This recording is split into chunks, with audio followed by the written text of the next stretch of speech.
My colleagues and I remain squarely focused on our dual mandate to promote maximum employment and stable prices for the American people.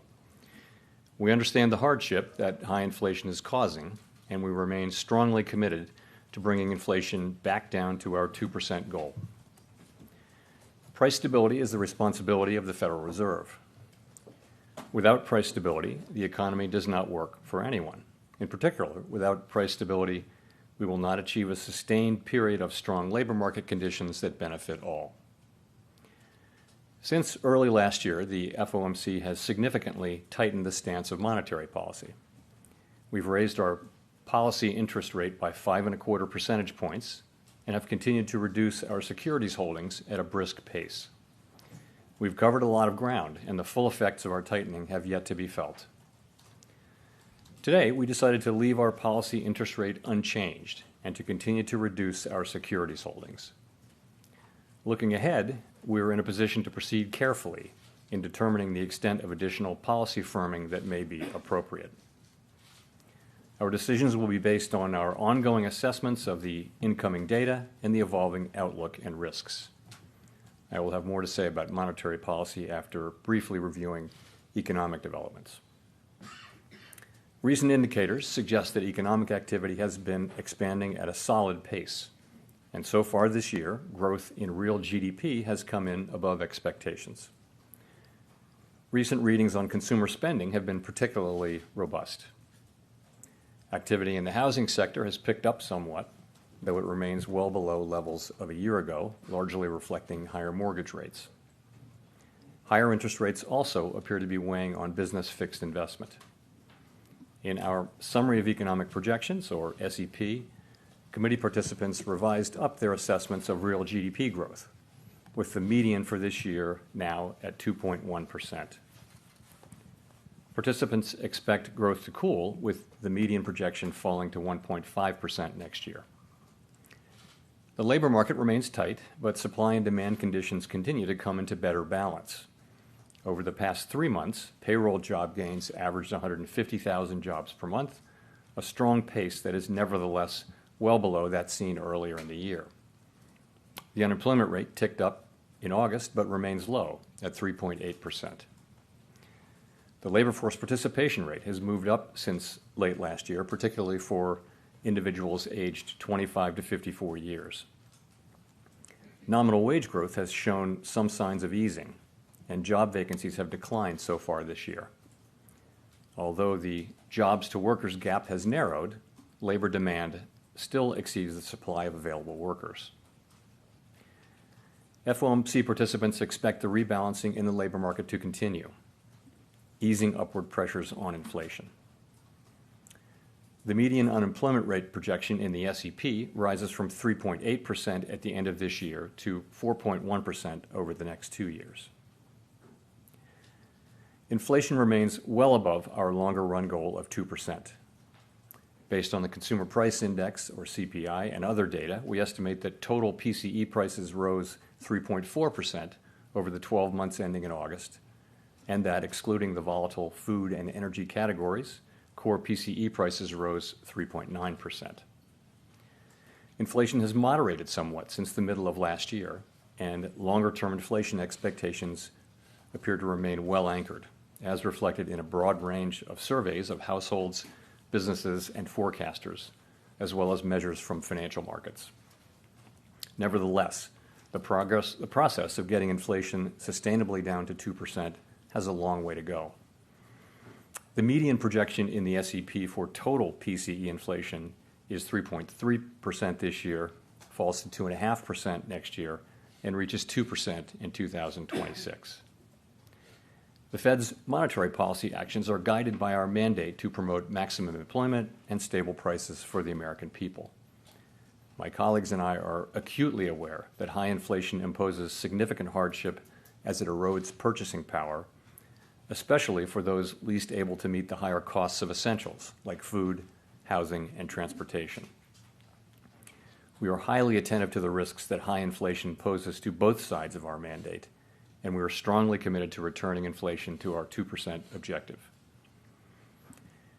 As I noted earlier, since early last year, we have raised our policy rate by 5.25 percentage points.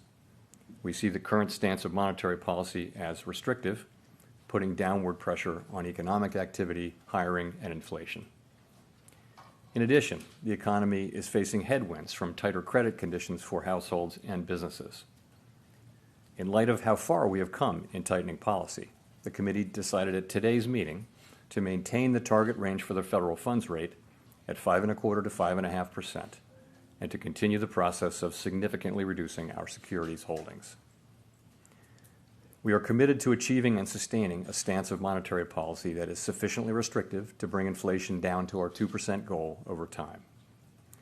In our SEP, FOMC participants wrote down their individual assessments of an appropriate path for the federal funds rate based on what each participant judges to be the most likely scenario going forward. If the economy evolves as projected, the median participant projects that the appropriate level of the federal funds rate will be 5.6% at the end of this year, 5.1% at the end of 2024, and 3.9% at the end of 2025. Compared with our June summary of economic projections, the median projection is unrevised for the end of this year, but has moved up by a 0.5 percentage point at the end of the next 2 years. These projections, of course, are not a committee's decision or plan. If the economy does not evolve as projected, the path of policy will adjust as appropriate to foster our maximum employment and price stability goals. We will continue to make our decisions meeting by meeting based on the totality of the incoming data and their implications for the outlook for economic activity and inflation, as well as the balance of risks. Given how far we have come, we are in a position to proceed carefully as we assess the incoming data and the evolving outlook and risks. Real interest rates now are well above mainstream estimates of the neutral policy rate, but we are mindful of the inherent uncertainties in precisely gauging the stance of policy. We're prepared to raise rates further if appropriate, and we intend to hold policy at a restrictive level until we're confident that inflation is moving down sustainably toward our objective. In determining the extent of additional policy firming that may be appropriate to return inflation to 2% over time, the committee will take into account the cumulative tightening of monetary policy, the lags with which monetary policy affects economic activity and inflation, and economic and financial developments. We remain committed to bringing inflation back down to our 2% goal and to keeping longer-term inflation expectations well anchored. Reducing inflation is likely to require a period of below-trend growth and some softening of labor market conditions. Restoring price stability is essential to set the stage for achieving maximum employment and stable prices over the longer run. To conclude, we understand that our actions affect communities, families, and businesses across the country. Everything we do is in service to our public mission. We at the Fed will do everything we can to achieve our maximum employment and price stability goals. Thank you, and I look forward to your questions. Colby.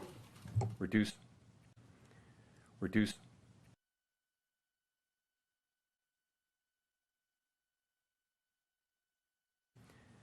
Restoring price stability is essential to set the stage for achieving maximum employment and stable prices over the longer run. To conclude, we understand that our actions affect communities, families, and businesses across the country. Everything we do is in service to our public mission.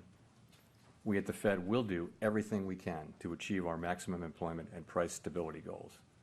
Thank you, and I look forward to your questions.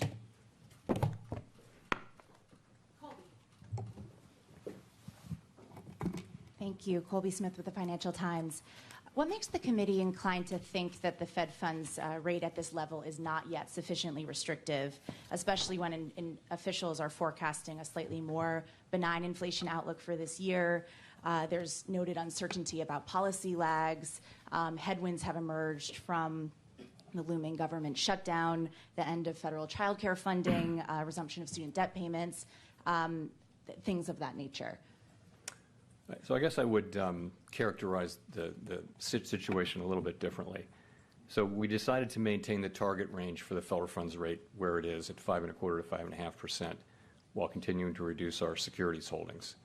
And we say we're committed to achieving and sustaining a stance of monetary policy that's sufficiently restrictive to bring down inflation to 2% over time. We said that. But the fact that we decided to maintain the policy rate at this meeting doesn't mean that we've decided that we have or have not at this time reached that stance of monetary policy that we're seeking.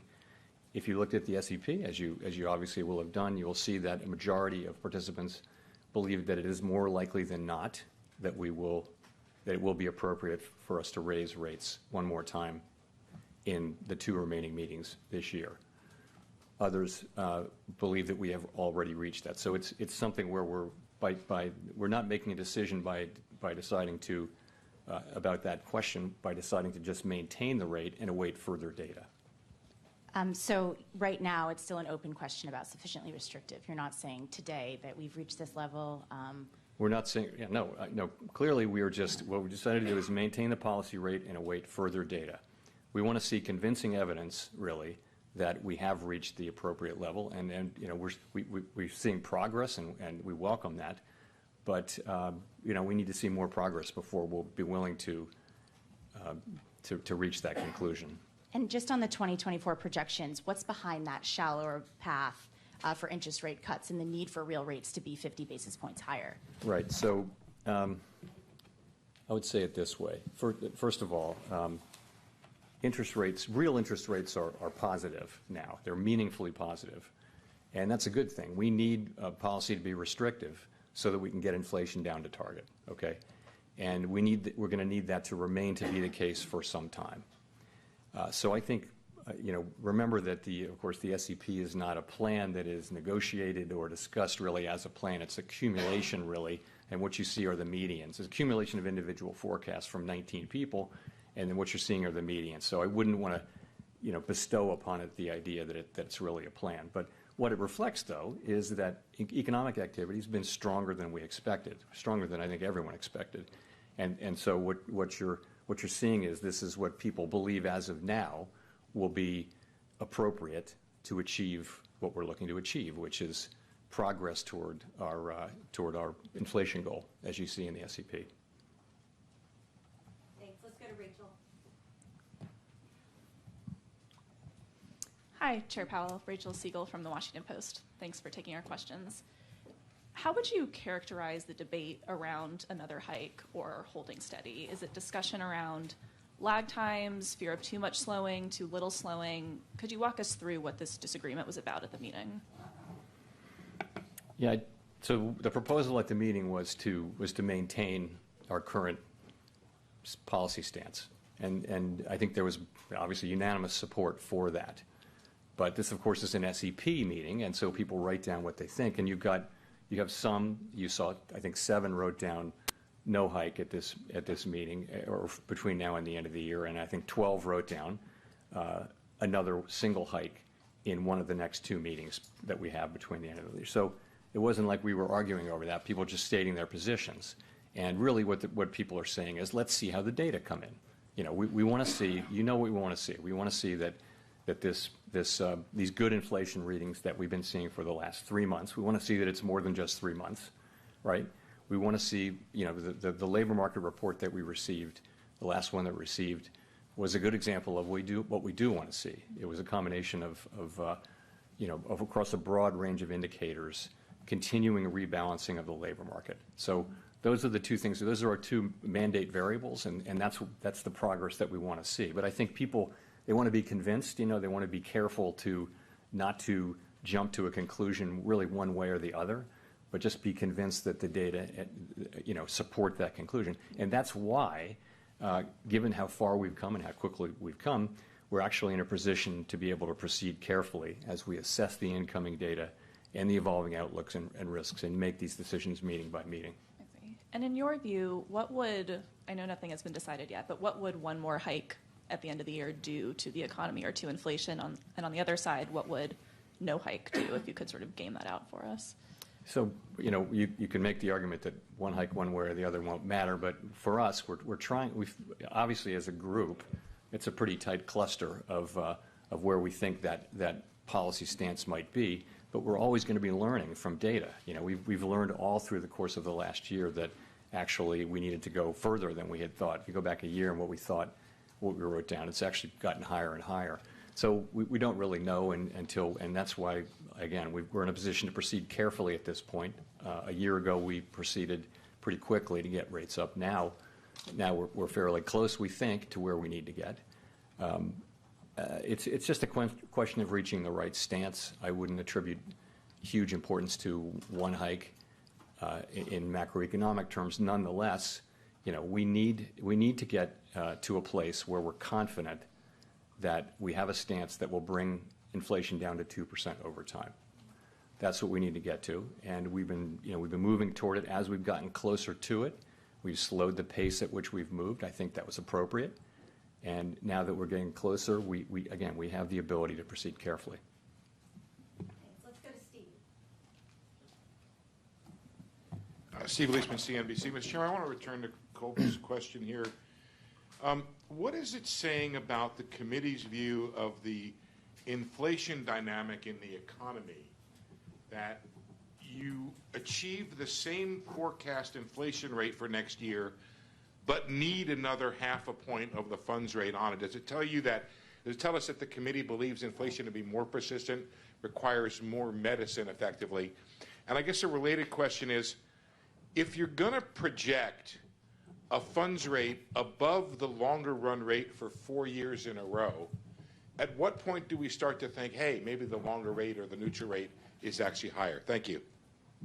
So I guess I would point more to, rather than pointing to a sense of inflation having become more persistent, I wouldn't think that's not, we've seen inflation be more persistent over the course of the past year, but I wouldn't say that's something that's appeared in the recent data. It's more about stronger economic activity, I would say.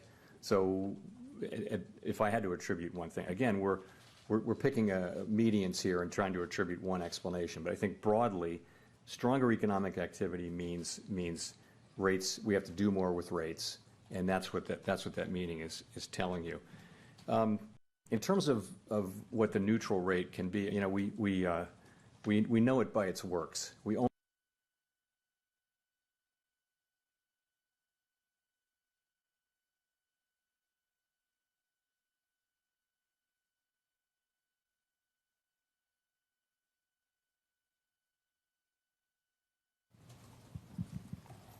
Howard Schneider with Reuters. Thank you. So you've said several times that the economy needed a period of below-trend growth to get inflation consistently back to 2%. You kind of get that in 2024, a little bit. 1.5% is just a touch below what's the estimate of potential.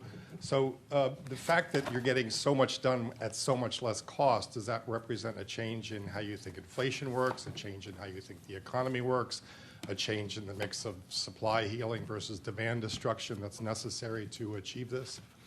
Yes, of course, it is a good thing that we've seen now meaningful rebalancing in the labor market without an increase in unemployment, and that's because we're seeing that rebalancing in other places, in, for example, job openings, and in the jobs worker gap. You're also seeing supply side things, so that's happening. I would say, though, I still think, and I think broadly people still think that there'll have to be some softening in the labor market. That can come through more supply, as we've seen as well. Also, remember, the natural rate we think is coming down, which is a supply side thing, so that the gap between any given unemployment rate that's lower than that and the natural rate comes down. That's a way for that's a way for the labor market to achieve a better balance. So all of those things are happening. You're right. In the median forecast, we don't see a big increase in unemployment. We do see an increase, and but that really is just playing forward the trends that we've been seeing. That is not guaranteed. There may come a time when unemployment goes up more than that, but that's really what we've been seeing, is progress without higher unemployment for now. So just to boil that down for a second, we've gone from a very narrow path to a soft landing to something different. Would you call the soft landing now a baseline expectation? No, I would not do that. I would just say, what would I say about that? I've always thought that the soft landing was a plausible outcome, that there was a path, really, to a soft landing. I've thought that, and I've said that since we lifted off. It's also possible that the path is narrowed and it's widened, apparently.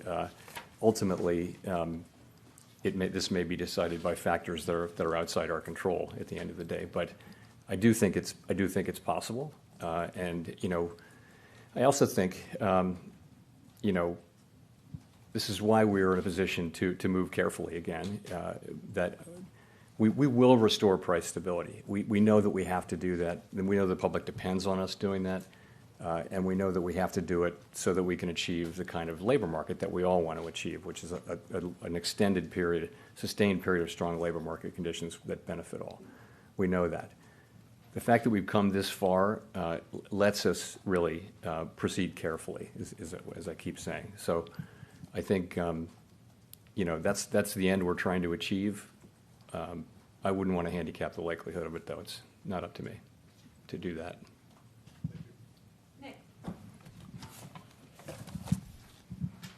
Nick Timmeros of the Wall Street Journal. Chair Powell, both you and Vice Chair Williams have indicated that sufficiently restrictive will be judged on a real rather than nominal basis, implying some scope for nominal rate cuts next year, provided further compelling evidence that price pressures will continue to subside. Is the FOMC focused on targeting a real level of policy restriction?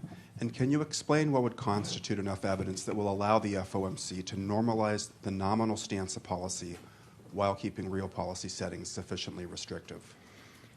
I mean, yes, we understand that it's a real rate that will matter and that it needs to be sufficiently restrictive.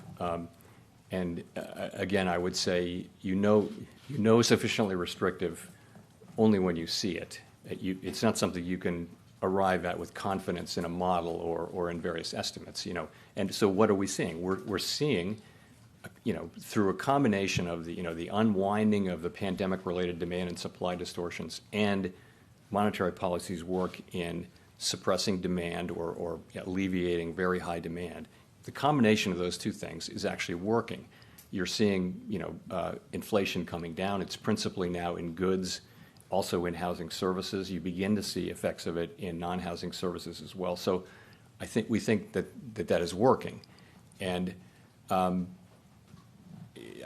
think as we've said, we want to reach that. We want to reach something that we're confident it gets us to that level. And I think confidence comes from seeing, you know, enough data that you feel like, yes, okay, this feels like we can for now decide that this is the right level and just agree to stay here. We're not permanently deciding not to go higher, but we would, let's say, if we get to that level. And then the question is, how long do you stay at that level? And that's a whole other set of questions. For now, the question is trying to find that level where we think we can stay there. And we haven't gotten to a point of confidence about that yet. That's the stage we're at, though.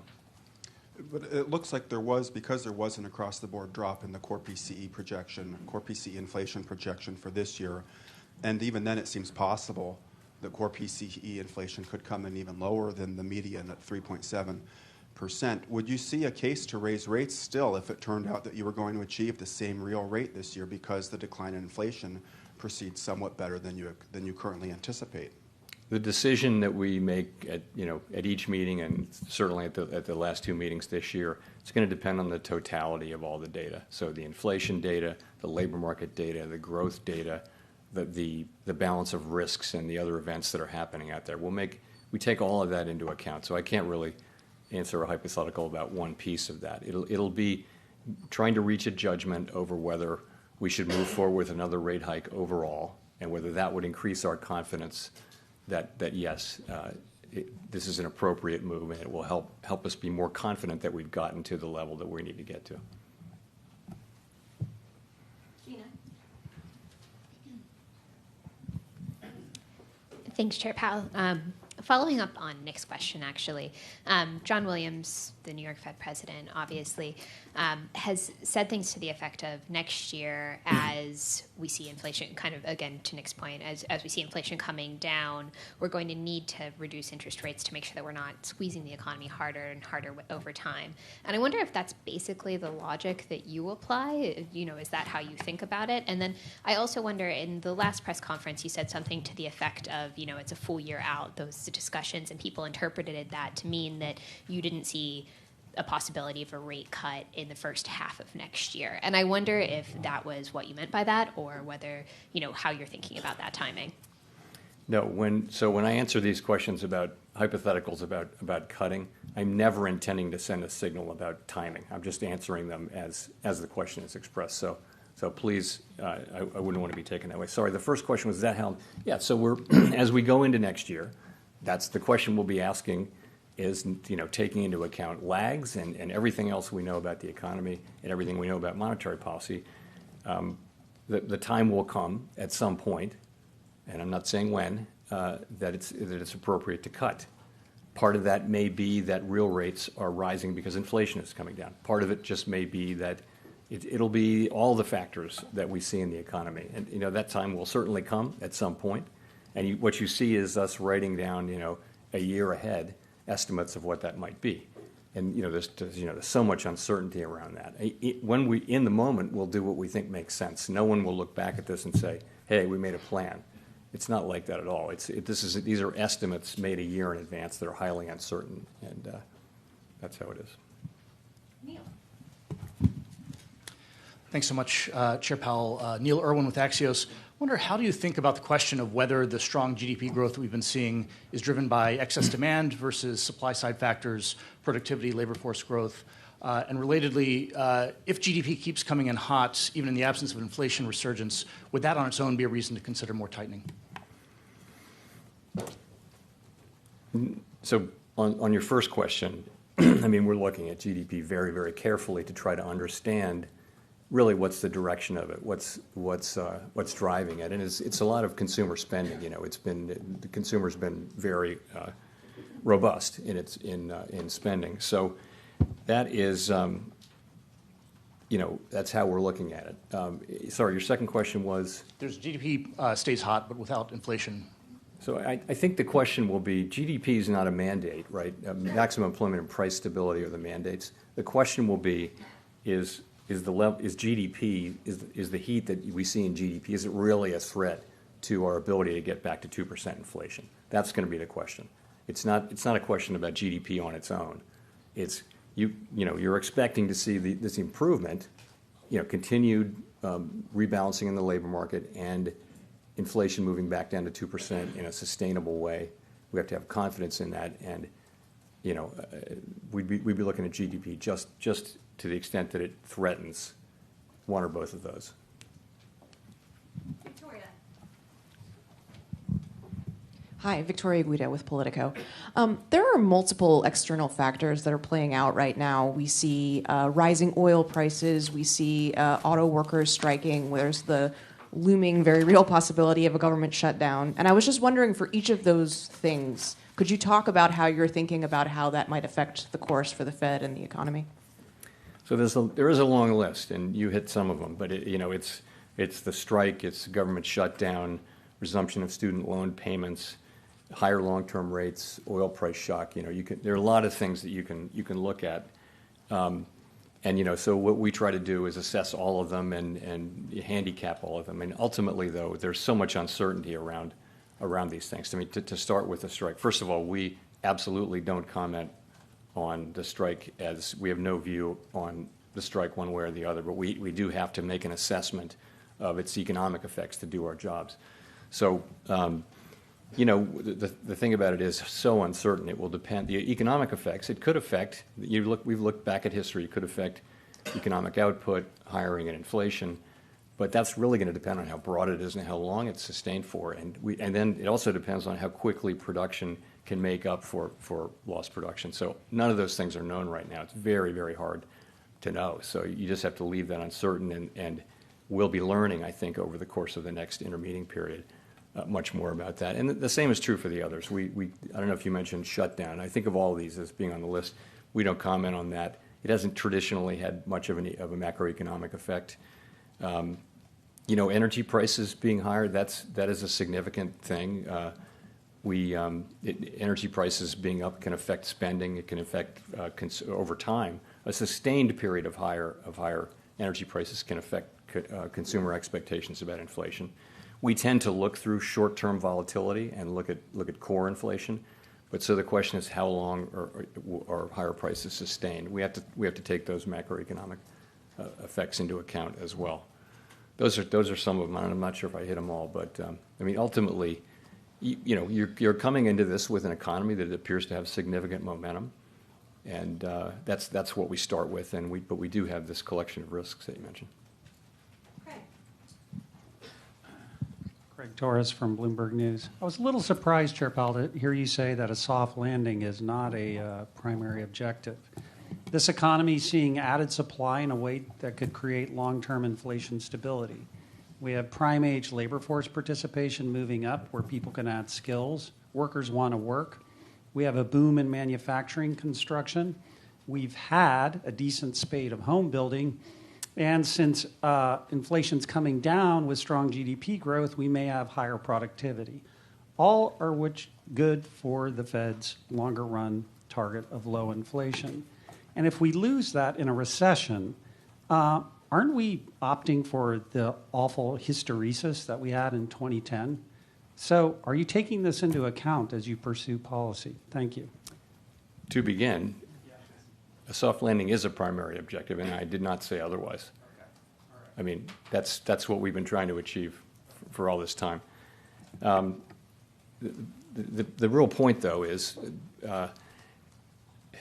the worst thing we can do is to fail to restore price stability, because the record is clear on that. If you don't restore price stability, inflation comes back, and you go through, you can have a long period where the economy is just very uncertain, and it'll affect growth, it'll affect all kinds of things. It can be a miserable period to have inflation constantly coming back and the Fed coming in and having to tighten again and again. So the best thing we can do for everyone, we believe, is to restore price stability.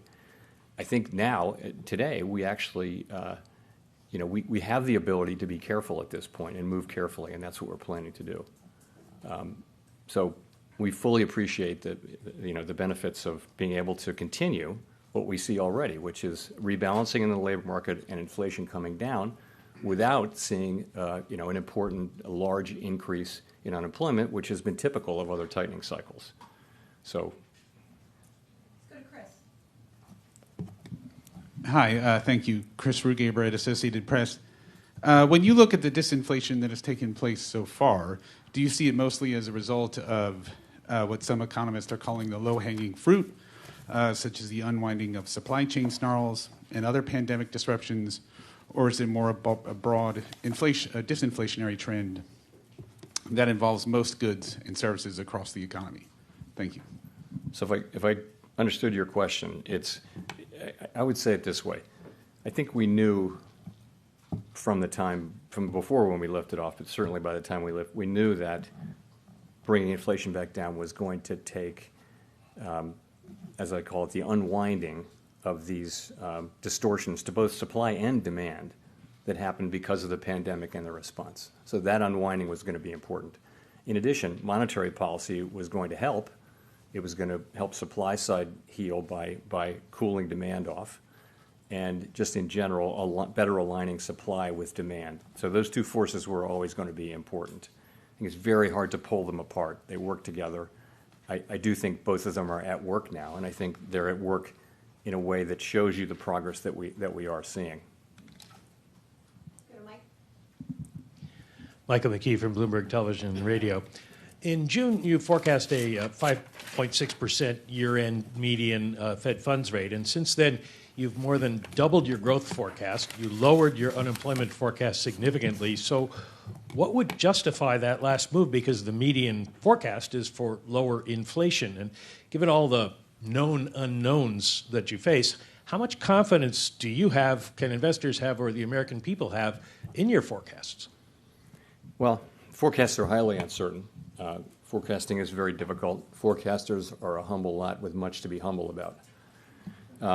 But to get to your question, though, what's happened is growth has come in stronger, right? Stronger than expected, and that's required higher rates.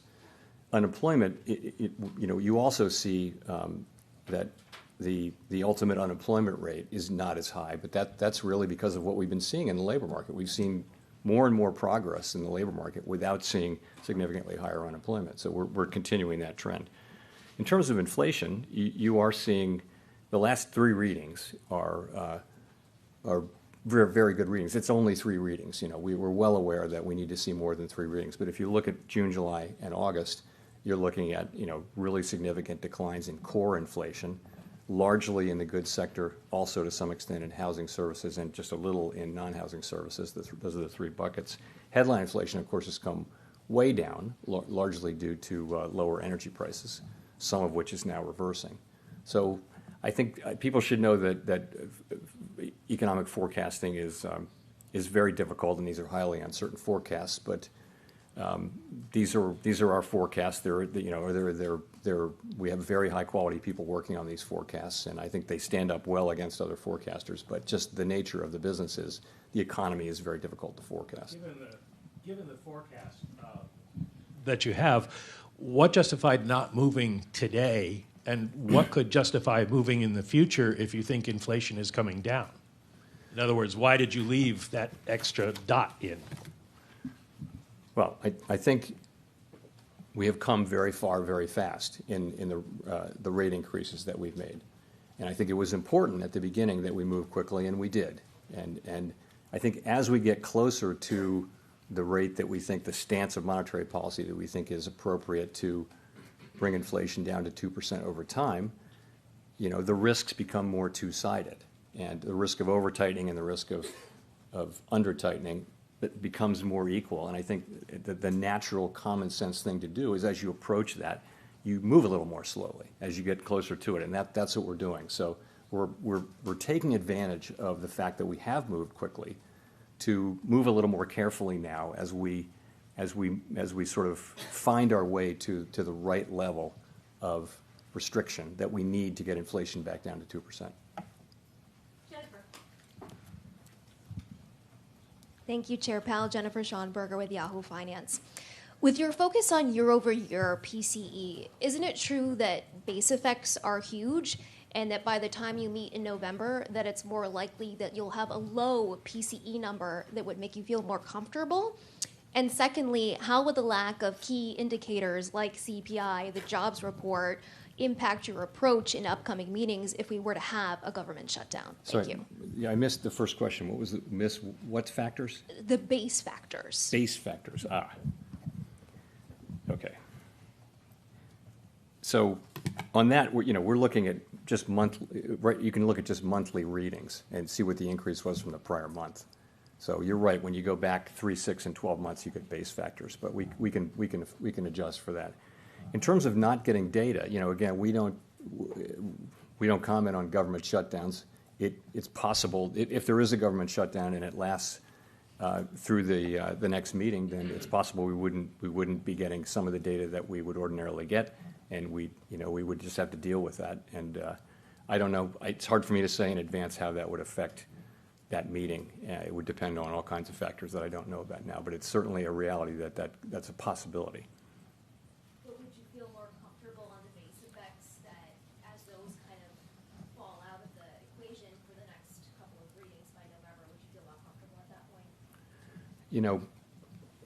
Yes. I mean, if you're looking, we can tell how much inflation has gone up in a given month, right? And that's what we're looking at. And month by month, what's the reading? And I think what we're really looking at is there's a tendency to look at shorter and shorter maturities, but they're incredibly volatile and they can be misleading. That's why we look at 12-month. But I think in this situation where it looks like we've had a bit of a turn in inflation starting in June, we're also looking at 6 months and even 3 months, but really 6 months inflation. So you're looking at it over that period and over longer periods. That's the right way to go. And we don't need to be in a hurry in getting to a conclusion about what to do. We can let the data evolve. So Thanks for the question, Chair Powell. Edward Lawrence with Fox Business. So I want to focus back in on oil prices. We're seeing oil prices, as you mentioned, move up, and that's pushing the price of gas. So how does that factor into your decision to raise rates or not? Because the last two inflation reports, PCE and CPI, we've seen the overall inflation has actually risen. Right. So, energy prices are very important for the consumer. This can affect consumer spending. It certainly can affect consumer sentiment. I mean, gas prices are one of the big things that affects consumer sentiment. It really comes down to how persistent, how sustained these energy prices are. The reason why we look at core inflation, which excludes food and energy, is that energy goes up and down like that, and it doesn't. Energy prices mostly don't contain much of a signal about how tight the economy is, and hence don't tell you much about where inflation's really going. However, we're well aware, though, that if energy prices increase and stay high, that'll have an effect on spending, and it may have an effect on consumer expectations of inflation, things like that. That's just things we have to monitor. So. On the consumer, they're putting more and more of this on their credit card. The consumer seeing a record credit spending. How long do you think the consumer can manage that debt at higher interest rates now? And are you concerned about a debt bubble related to that? So to finish my prior thought, I was saying that's why we tend to look through energy moves that we can see as short-term volatility. Turning to consumer credit, of course we watch that carefully. Consumer distress, measures of distress among consumers were at historic lows quite recently, during and after the pandemic. They're now moving back up to normal. We're watching that carefully, but at this point, these readings they're not at troublingly high levels. They're just kind of moving back up to what was typical in the pre-pandemic era.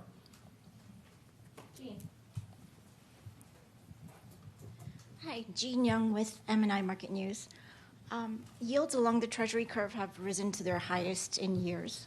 What is the Fed's view about what's been driving that increase in recent weeks? And how much of it can be attributed to macro explanations and how much to technical factors? So you're right. Rates have moved up significantly. I think it's always hard to say precisely, but most people do a common decomposition of the increase, and the view will be it's not mostly about inflation expectations.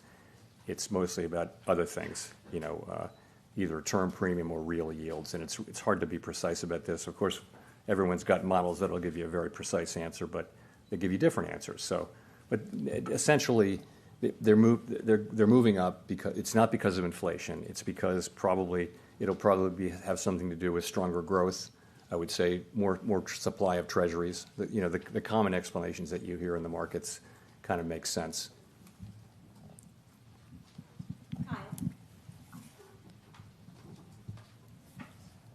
Kyle Campbell, American Banker. Thank you for taking the questions. Just two on housing. You've said slower shelter cost growth is in the pipeline and will reflect in inflation readings as new leases are signed. But there's also some questions out there about the way housing costs are measured, particularly the use of rental equivalents, which are estimates from homeowners about what their homes would rent for if they were in the rental market. So my question is, how much of the effort to tame inflation, both as it's measured and felt by the broader public, hinges on housing supply? And then as far as a constrained housing supply being sort of exacerbated by this sort of lock-in effect of mortgages being higher now than they were at their recent historic lows, how is that going to impact future thinking about taking interest rates to that lower bound in the future?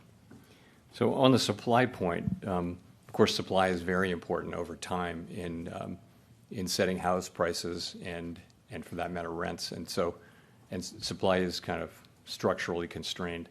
But in terms of where inflation's going in the near term, though, as you obviously know, a lot of it is leases that are running off and then being re-signed or released at a level that's it won't be that much higher. A year ago it would have been much higher than it was a year before. Now it may be below or at the same level. So as those leases are rolling over, we're seeing what we expect, which is measured housing services inflation coming down. Your second question was the lock-ins. How much is that affecting things, really? Is that going to affect your decisions to potentially bring rates down to their lower bound in the future, sort of creating that sort of bubble of buying and then a lock-in that sort of stagnates the housing market? I think we look at I would look at the lock-in, the idea being that people are in very low rate mortgages, and even if they want to move now, it would be hard because the new mortgage would be so expensive, and that's explaining that's one of the explanations for what's happening broadly in the labor market. Would that play a role in our future decisions in a future loosening cycle about whether we would cut rates? No, I don't think it would. I mean, I don't think that's. I think we'd be looking at fundamentally what rates does the economy need, and in an emergency like the pandemic or during the global financial crisis, you have to cut rates to the point that you have to do what you can to support the economy. So I wouldn't think that would be a reason for us not to do that. It's not something we're thinking about at all right now, but down the road I wouldn't think so. Hi, Nancy Marshall-Genzer with Marketplace.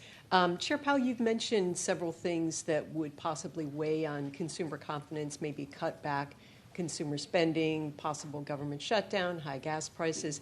At this point, would the Fed welcome a decrease in consumer spending? Would that help you get inflation closer to your 2% target? I wouldn't say it that way. We're not looking for a decrease in consumer spending. It's a good thing that the economy is strong. It's a good thing that the economy has been able to hold up under the tightening that we've done. It's a good thing that the labor market's strong.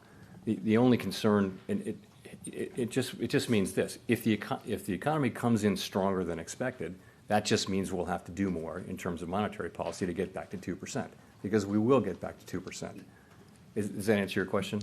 Yeah, and I guess on the other hand, would you worry that that could contribute to an economic slowdown or even a recession? Well, that's always a concern. Concern number one is restoring price stability, because in the long run, that's something we have to do so that we can have the kind of economy we really want, which is one with sustained period of tight labor market conditions that benefit all, as I've said a couple times. So that said, of course, we also now, given how far we've come with our rate hikes and how quickly we've come here, we do have the ability to be careful as we move forward because of that consideration. Thank you, Chair Powell. Simon Rabinovich with The Economist. One of the factors in the economic resilience to date appears to be a lesser degree of rate sensitivity than in the past. Obviously, we've talked about households with long fixed-rate mortgages, also companies that refinanced before last year. What is your thinking about the efficacy of rates and how that's changed? And then related to that, how do you think about the distributional consequences in the sense that if you're a relatively wealthy household with a long fixed-rate mortgage, the past year has not been all that tough with rates going up, whereas if you're relying on your credit card for supporting your consumption, in fact, times are getting a lot tougher, a lot more quickly. Thanks. So I guess it's fair to say that the economy's been stronger than many expected, given what's been happening with interest rates. Why is that? Many candidate explanations. Possibly a number of them make sense. One is just that household balance sheets and business balance sheets have been stronger than we had understood, and so that spending is held up and that kind of thing. We're not sure about that. The savings rate for consumers has come down a lot. The question is whether that's sustainable. It could just mean that the date of effect is later. It could also be that for other reasons, the neutral rate of interest is higher for various reasons. We don't know that. It could also just be that policy hasn't been restrictive enough for long enough.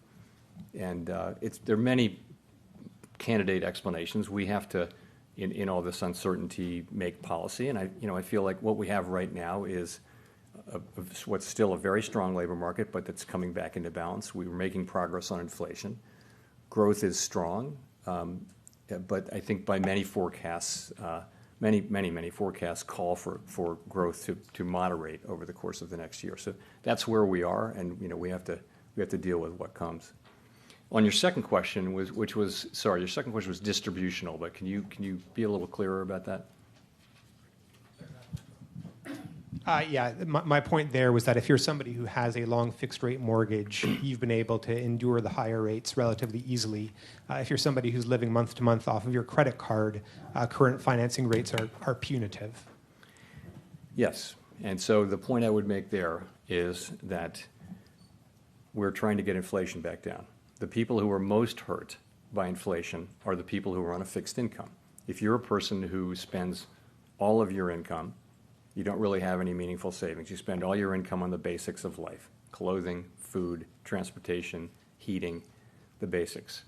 And prices go up by 5, 6, 7%. You're in trouble right away. Whereas even middle class people have some savings and some ability to absorb that. So it is for those people, as much as for anybody, that we need to restore price stability. And we want to do it as quickly as possible.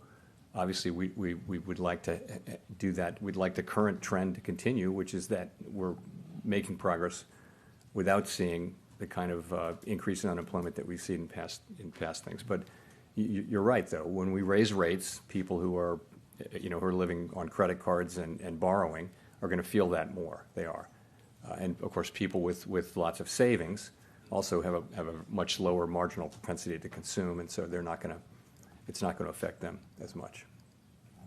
Let's go to Greg Robb for the last question.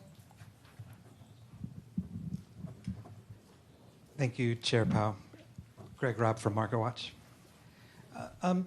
In the Beige Book recently, you can tell that the Fed has been surveying nonprofits and community groups about the economic health of low-income Americans, moderate-income Americans. I have two questions about this. Are you going to use that data to maybe come up with sort of like a quarterly survey of those groups, like the Senior Loan Officer Survey? And and also the second question is, from your recent readings of these surveys, how are low and moderate Americans doing? Is there this thing where like the GDP is strong because of wealthy Americans kind of driving things? And just want to get your sense of the health of that sector. Thank you. So I don't know about the quarterly survey. That's an idea we can take away and think about. In terms of how low and moderate Americans, they're clearly were suffering from high inflation. I think during the pandemic, the government transfers that happened were very meaningful. And if the surveys that we take showed that low and moderate income people were actually in very, very strong financial condition. I think now it's a very hot labor market, and you're seeing high nominal wages, and you're starting to see real wages are now positive by most measures. So I think overall households are in good shape. Surveys are a different thing. So surveys are showing dissatisfaction, and I think a lot of that is just people hate inflation, hate it. And that causes people to say the economy is terrible, but at the same time they're spending money. Their behavior is not exactly what you would expect from the surveys. That's kind of a guess at what the answer might be. But I think there's a lot of good things happening on household balance sheets, and certainly in the labor market and with wages. The biggest wage increases having gone to relatively low wage jobs, and now inflation coming down, you're seeing real wages, which is a good thing. Thanks very much.